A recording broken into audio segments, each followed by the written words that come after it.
Alrighty guys, so we are going to be looking at the first theory in postmodernism. It's called simulation and simulacra, S-I-M-U-L-A-T-I-O-N,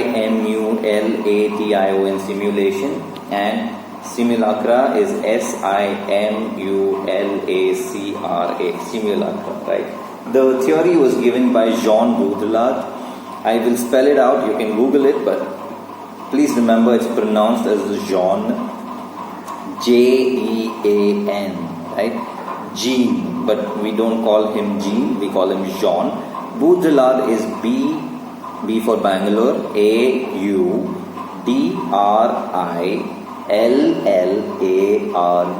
Jean Baudrillard, right?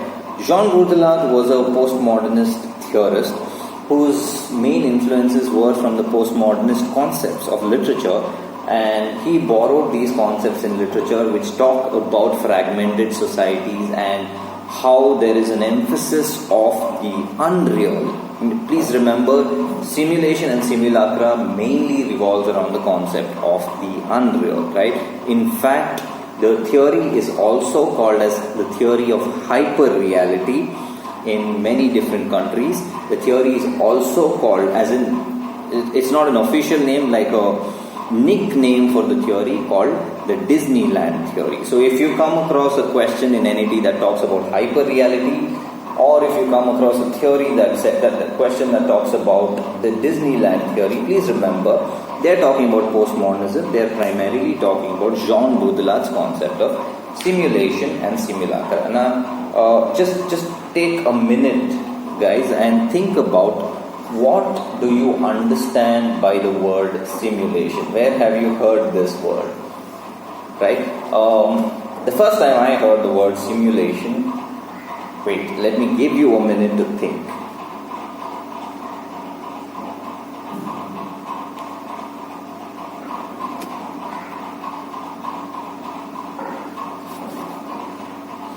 Alright, the first time I heard the word simulation was in the context of simulation experiments that were done to train pilots. You must have heard of how most of the trainee pilots, before they are actually sitting in a real airplane, they are asked to sit in the fake cockpit of a video game kind of a situation, which has the exact same controls that you will find in an airplane, but it is a completely simulated environment. So what is a simulated environment? An environment where you recreate an unreal situation and make it seem like it's the reality. That is a simulation. So just to give you the example of the piloting again, it is not real. The video game that you're playing, where there is an aeroplane, where there is all the gears and all the buttons and everything, makes it seem absolutely real. But what you see in front of you is not a window. It is a screen that imitates the sky, as if you're in the sky. So when you're flying, you're actually, when you're playing this, let's not even use the word playing, let's use the word training. When you're training on a simulated cockpit, one thing that is very natural is for you to feel like you are sitting in a real aircraft, right? So you take all the controls and you're all set, you're receiving your instructions, you fly, you go high up in the air, you feel like you're high up in the air and you're flying your aircraft, you let's say something goes wrong and you happen to crash it, or you're not able to land your aircraft normally, or you happen to crash your aircraft. You're not dying. There's no property damage because it's all happening in a video game. That is a simulation, right? So which is why I think if you think a little and use a little bit of common sense, you'll be able to build a connection between why Jean Baudrillard chooses to call this theory the Disneyland, because the Disneyland is not real. None of those, for sure, not probably, for sure, 100%, you have never seen a mouse that wears clothes and can talk like the Mickey Mouse can, which is one of the primary characters of the Disneyland. But if you go to the Disneyland and the amusement park and check out all these rides and stuff, one of the things that all these kids want to do is to click photographs with these huge, gigantic Mickey Mouse, Minnie Mouse characters, which is actually costumes worn by people, right? But for kids in that age, these people are real. The cartoon characters that they see on these television sets and YouTube channels, they're all real characters. And when they go to Disneyland and happen to meet these characters, to them it's like meeting a celebrity. That's why kids get so excited to go to Disneyland in the West, right?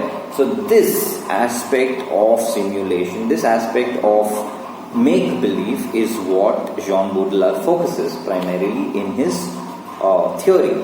And what best platform can you ask for apart from mass media to construct a simulated world? The mass media is, according to Jean Baudrillard, is one of the primary forces behind simulating our lifestyles.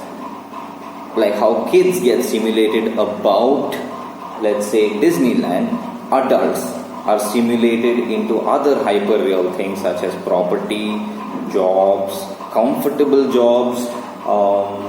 Adults get carried away and sucked into a vortex of Disneyland called romance, a vortex of Disneyland called relationships, so many things. I mean, we pick up all of these things from the mass media. We get sucked into a simulated world, and soon we are a part of it.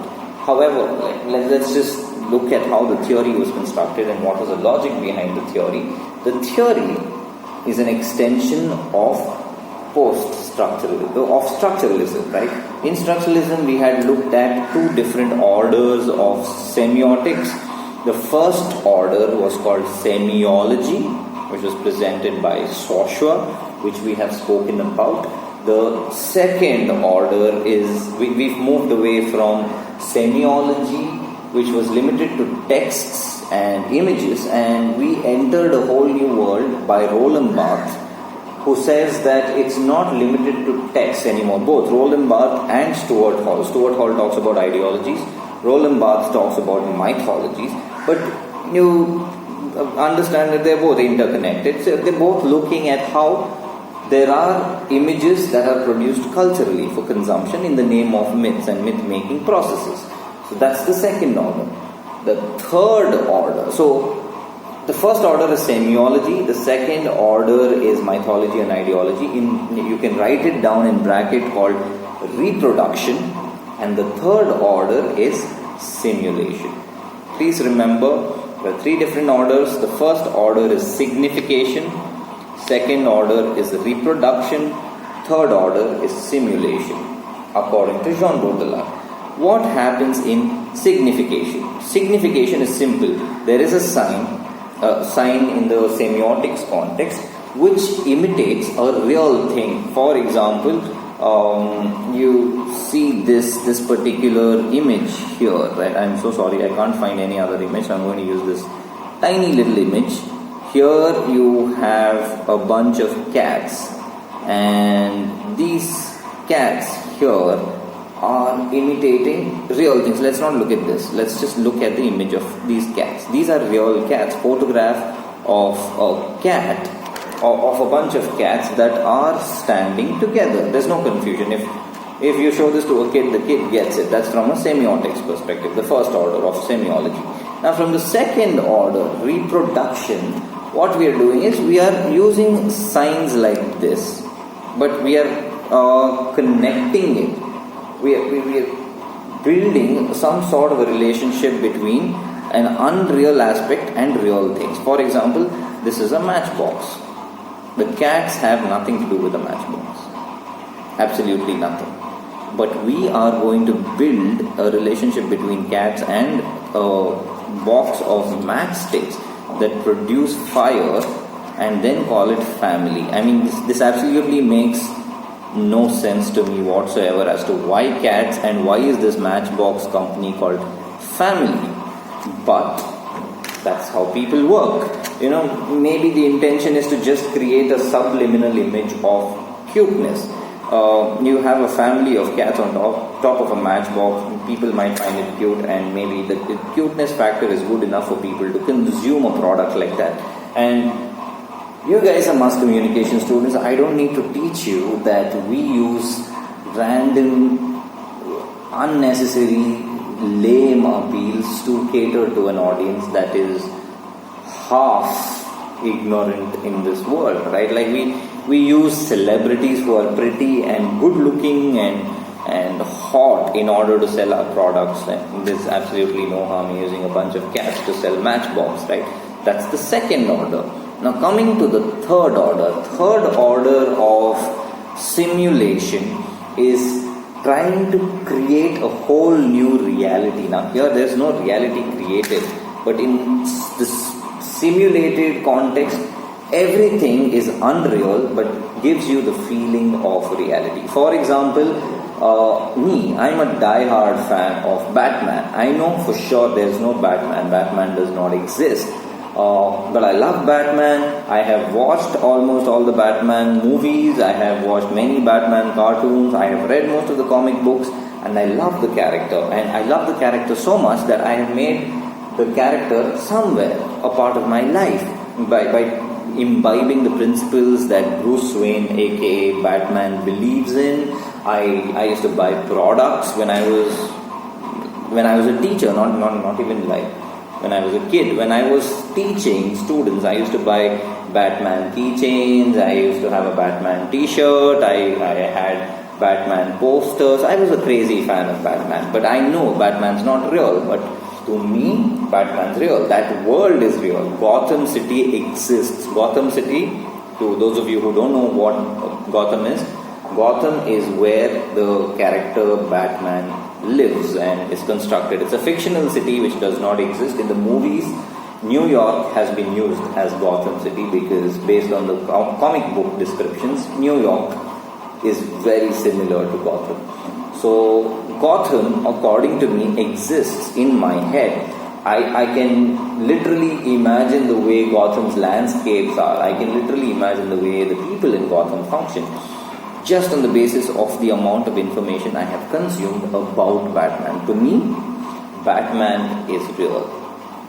This is simulation. Now, this logic can be applied to a lot of things, and you will probably understand over a period of time if you start. And trust me, guys, simulation cannot be fully done justice to in 2-hour lectures. Also, you need to spend at least about 6 months maybe doing research using simulation and simulacra as your theoretical framework to understand how simulation works. Now, if you've understood what simulation is and how the unreal is given life and presented to you as real, you will need to understand what is simulacra. Simulation is the process.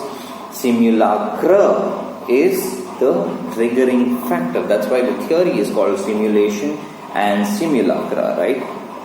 How does simulacra work? Simulacra is a bunch of text and images that are put together and fed to you for consumption in the form of mass media messages or in the form of any random discourses that you will consume and slowly change your lifestyle to start practicing a hyper real life.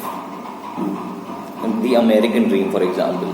Over a period of time, as we keep living in the urban social landscapes, you will probably come across people who are crazy about, let's say, buying a house. I mean, my friends who are around my age, right, who have jobs and who have settled down in life, married with kids.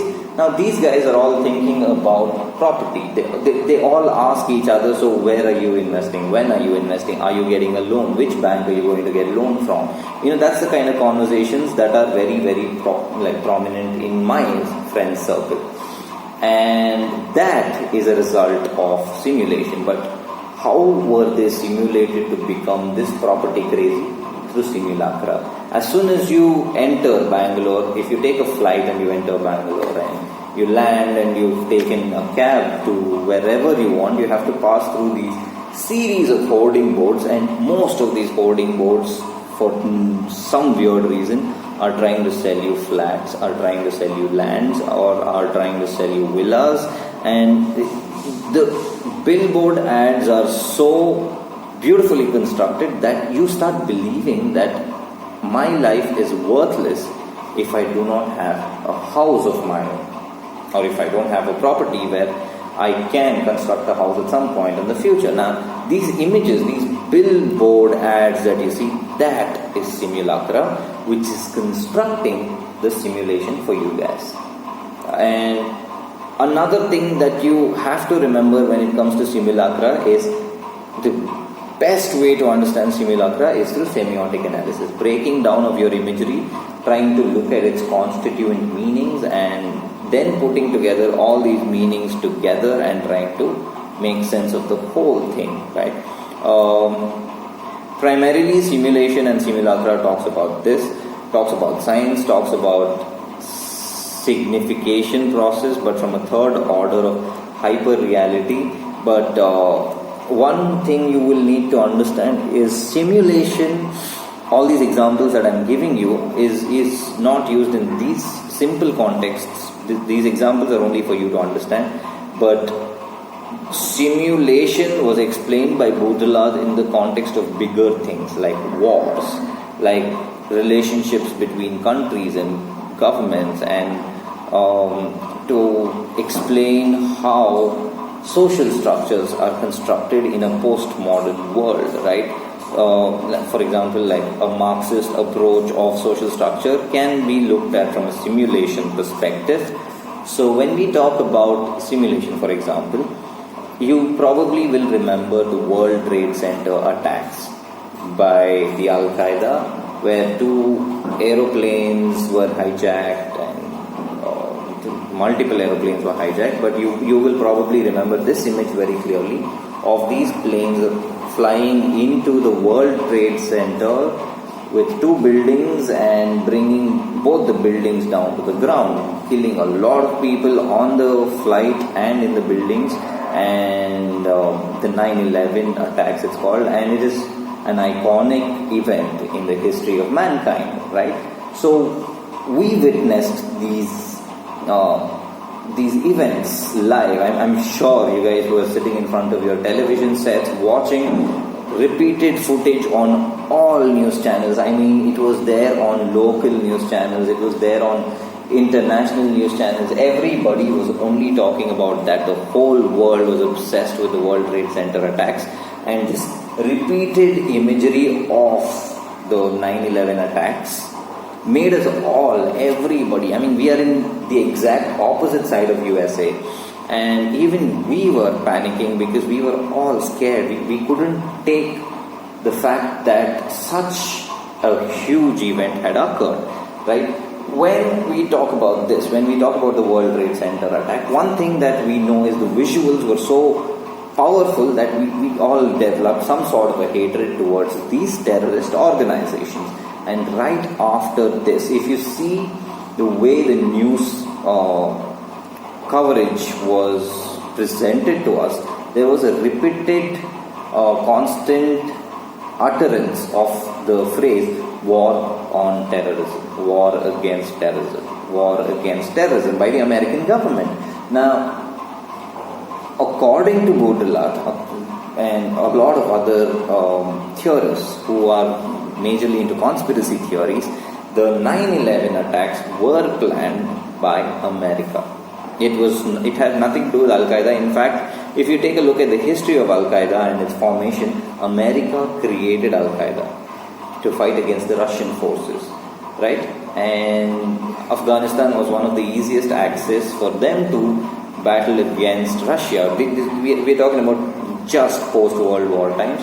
And this was the best way for them to beat Russia, to create a terrorist camp. And they created Al-Qaeda. And years later, they had to create this whole propaganda about the war on terrorism, so that they can bring down the Al-Qaeda, which they had to, right? But a lot of people say that one of the big reasons behind the propaganda of the World Trade Center attack, which was actually planned by America itself, was also a lot of money. War means money, and World War II, for example, was responsible for a lot of money being made by the capitalists. And trust me, If you talk to big industrialists who are majorly into production of goods, they are pro-war. And Jean Baudrillard, through his simulation and simulacra concept, tries to justify how. I mean, I really wish I could go into the details of this, but if you want to know more about this whole event of how 9/11 was propaganda, please watch this movie, a documentary movie which is brilliant, amazing documentary called Zeitgeist.